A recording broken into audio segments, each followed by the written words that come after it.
Good morning, students. We have studied about set. We have studied that set is well-defined collection of objects. अब well-defined क्या होता है उसको हम detail में डिस्कस कर चुके हैं. हमें well-defined collection को ही set बताना है. और well-defined means we have no confusion, we have no ambiguity regarding inclusion or exclusion of any object in the collection. यानी किसी भी ऑब्जेक्ट के बारे में हम श्योरली ये बोल पाएँ कि वो उस कलेक्शन का मेंबर होगा या नहीं होगा. We have no doubt, we have no confusion regarding any object, then it will be the set. ये है वेल डिफाइंड का मीनिंग. उसके बाद notation. We denote sets by capital letters A, B, C, X, Y, Z, etc. And elements of the set are denoted by small letters. Elements को हम small letter से denote करते हैं. और if A is some element of a set A, then we denote it by like this. We write it A belongs to. ये जो epsilon है, epsilon ये मीनिंग देता है belongs to. So A belongs to set A. ये set का notation है, ये एलिमेंट का नोटेशन है. Belongs to. और अगर कोई ऐसा मेंबर है जो ए में नहीं है तो हम इसको इस प्रकार से लिख सकते हैं कि x does not belongs to set A, does not belong to set A. ये नोटेशन होगा. अगर एक्स ए का मेंबर नहीं है तो हम इस तरीके से लिखेंगे.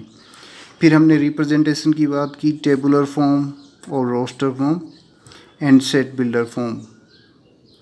Tabular form, we list all the elements, separating them by commas. And in set builder form, we have arbitrary element and the rule x and the px, the rule followed by the element. इस तरीके से हम set builder form बनाते हैं. Tabular form के अंदर ये दो चीज़ें इंपॉर्टेंट हैं. Order of the elements is not important. यानी ए बी सी अगर कोई सेट है सो बी ए सी भी सेम सेट है. Elements are not repeated. हम एलिमेंट्स को रिपीट नहीं करते हैं.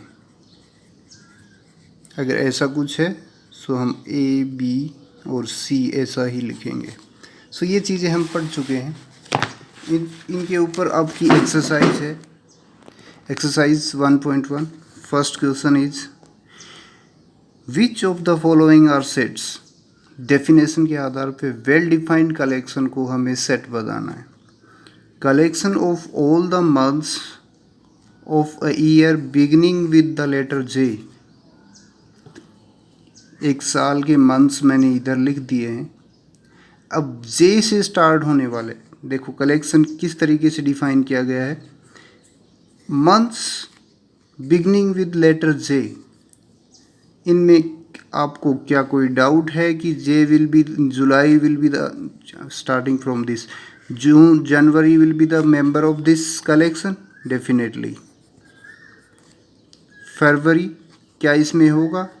नहीं होगा, क्योंकि it is not starting from J. March, April, May, June will be the member of this collection. June will be the one element of this collection, June, and July will be one more element. और कोई भी month नहीं है जो जे से start हो. हमें कोई कंफ्यूजन नहीं है, किसी प्रकार का डाउट नहीं है. कोई भी आदमी इस सेट को बनाएगा, इस कलेक्शन को लिस्ट करेगा, सो वो इसी फॉर्म में इन 3 मंथ्स को ही लिख पाएगा. ठीक है. This collection is well defined. इसमें किसी प्रकार का कोई डाउट नहीं है, कोई कन्फ्यूज़न नहीं है. सो ये सेट कलेक्शन है, वेल डिफाइंड है. और क्योंकि ये वेल डिफाइंड है, that's why it is a set. The collection of elements is well defined, and well defined होने की वजह से इट इज़ ए सेट. हम इस तरीके से ये बता सकते हैं. नेक्स्ट एक एग्जाम्पल मैंने लिया है. The collection of 10 most talented writers of India. Most talented collection है राइटर्स का, लेकिन राइटर्स में उसने एक ऐड किया है मोस्ट टैलेंटेड राइटर्स। अब सोच के देखिए, अगर मैं आप में से सभी बच्चों को लिस्ट बनाने को कहूँ कि मोस्ट टैलेंटेड राइटर्स आप ढूंढिए इंडिया के 10, तो क्या वो लिस्ट सबकी सेम होगी? जैसे ये वाला क्वेश्चन है, इसमें अगर मैं अलग अलग हर बच्चे को बोलूँ जैसे स्टार्ट होने वाले मंथ लिखिए, तो ये चेंज नहीं होगी। हर बच्चे का आंसर यही होना है, लेकिन क्या इधर सेम होगा? मोस्ट टैलेंटेड राइटर्स की हम बात करें इंडिया के, सो वो लिस्ट अगर आप में से it will vary person to person. किसी को कोई अच्छा लगेगा कि ये ज़्यादा टैलेंटेड है, ये कम टैलेंटेड है, तो उसकी लिस्ट अलग होगी, सेकंड बच्चे की लिस्ट अलग होगी। कुछ कॉमन होंगे, कुछ नहीं होंगे, लेकिन सेम नहीं होगी, कभी नहीं हो सकती। That's why the collection is not well defined. The opinion about the most talented writers vary from person to person. It is not fixed. So collection is not defined, not well defined. That's why the collection is not set. ठीक है, इसी प्रकार उसने कहा कि best cricket team को choose कीजिए। अब बेस्ट क्रिकेट टीम मेरे हिसाब से अलग होगी, किसी दूसरे पर्सन के अकॉर्डिंग अलग होगी। कन्फ्यूज़न है। सचिन तेंदुलकर को बेस्ट, किसी को बेस्ट लगता है, किसी को नहीं लगता ना। सो वो उसकी टीम में हो सकता है, किसी की टीम में ये नहीं होगा, वो किसी विराट कोहली को इसकी टीम में लेगा। सो बेस्ट प्लेयर्स को आप नहीं चूज़ कर पाएंगे, बेस्ट क्रिकेट बैट्समैन आप नहीं चूज़ कर पाएंगे। ये एक फिक्स ऐसा क्राइटेरिया नहीं है जो कि आपको वेल डिफाइंड डेफिनेशन देता है इस कलेक्शन की। So it is not a set. Similarly, all boys in your class, this collection is well defined. आपकी क्लास में इनरोलमेंट जिन बच्चों का है उनकी लिस्ट आपके पास है, उस लिस्ट में आप बॉयज़ को आप फाइंड आउट कर सकते हो, उनको नेमिंग उसकी लिस्ट बना सकते हो, इसलिए वेल डिफाइंड कलेक्शन है, सेट बनेगा। इसी प्रकार क्वेश्चंस इन दिस चैप्टर, इस चैप्टर के अंदर जितने भी क्वेश्चंस हैं वेल डिफाइंड कलेक्शन बनाते हैं, सो वो भी सेट होगा। सेकंड क्वेश्चन इसके अंदर ये आता है कि एक सेट दिया है ए, इस सेट्स के एलिमेंट्स उसने दे दिए हैं और फिर कह रहा है कि नीचे कुछ एलिमेंट्स आपको दिए गए हैं, वो इसका मेंबर है या नहीं है। अप्रोप्रिएट वर्ड ये epsilon does not belongs to use करना है आपको। So 5 is member of this set, definitely 5 is member of this set. 5 is an element of A, then we write like this: 5 belongs to A. And 10 is not element of this set A, then we write 10 does not belongs to A. So यही चीज़ आपको लिखनी थी, और भी थे, मैंने 2 ही example आपको दिए हैं। Next, right in roster form.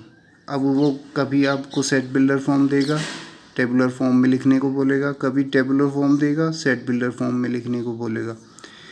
It is in set builder form.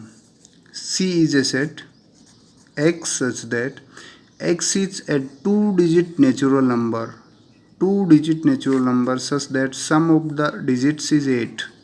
यानी एक्स वाई टाइप का एक है, जैसे 10 है, 2-digit नेचुरल नंबर है, इन दोनों डिजिट्स का सम होना चाहिए 8।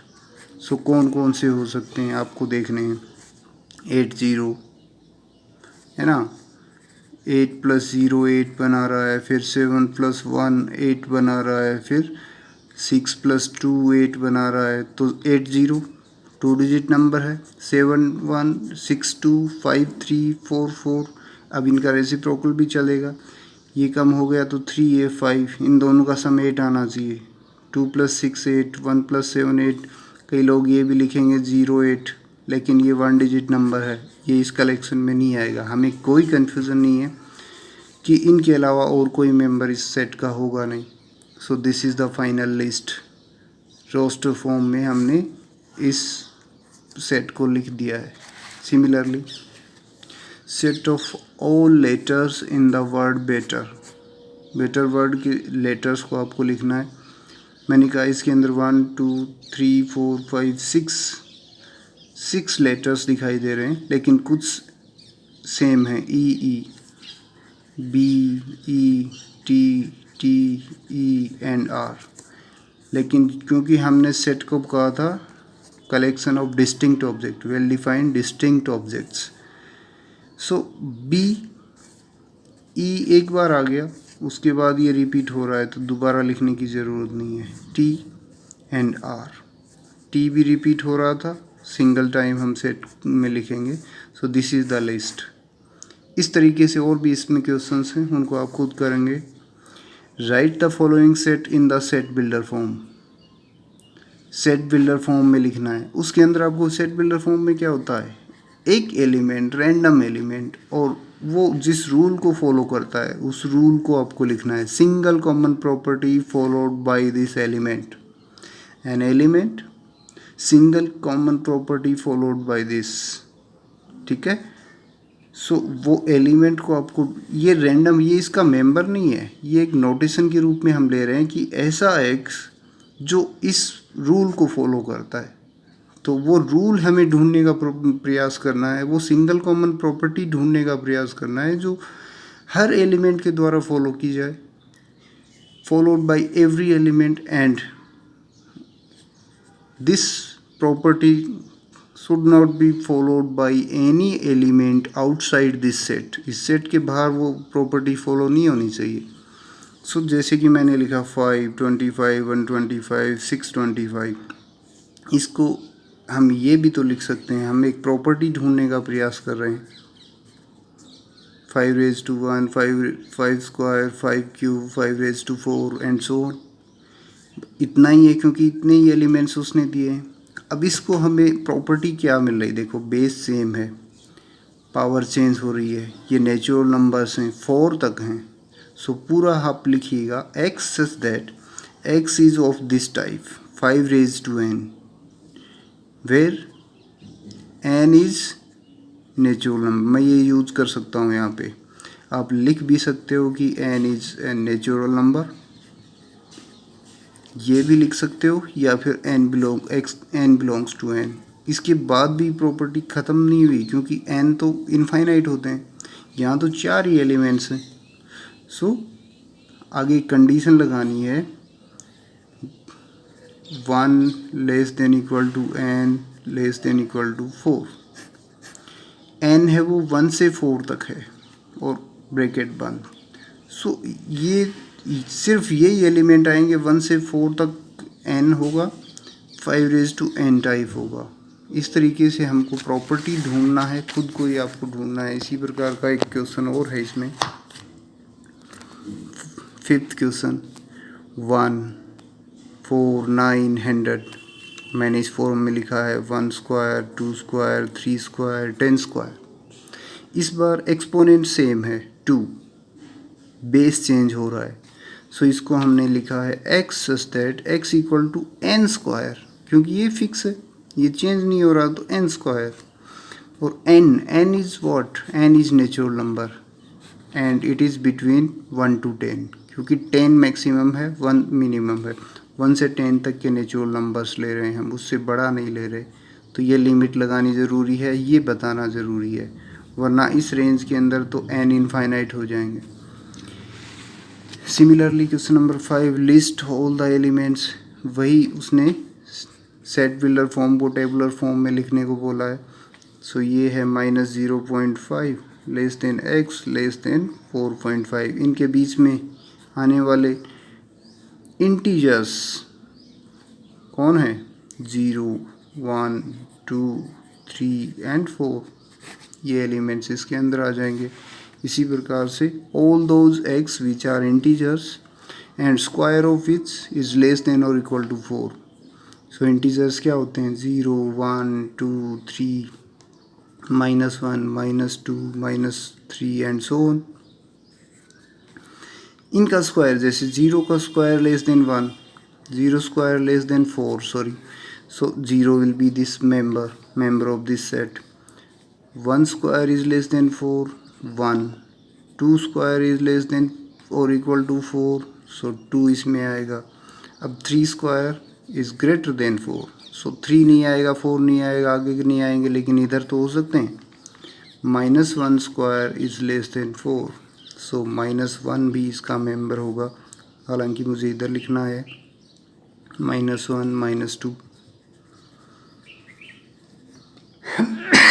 इस तरीके से हम सेट्स को लिख सकते हैं। x is consonant in English alphabet precedes के, ठीक है। सो ऑल द कॉन्सोनेंट्स आपको यहाँ राइट डाउन करने हैं जो के से पहले आते हैं। इस तरीके से आपको ये लिस्टिंग करनी है एलिमेंट्स की। ये है फर्स्ट एक्सरसाइज के कुछ क्वेश्चंस, सैम्पल क्वेश्चंस।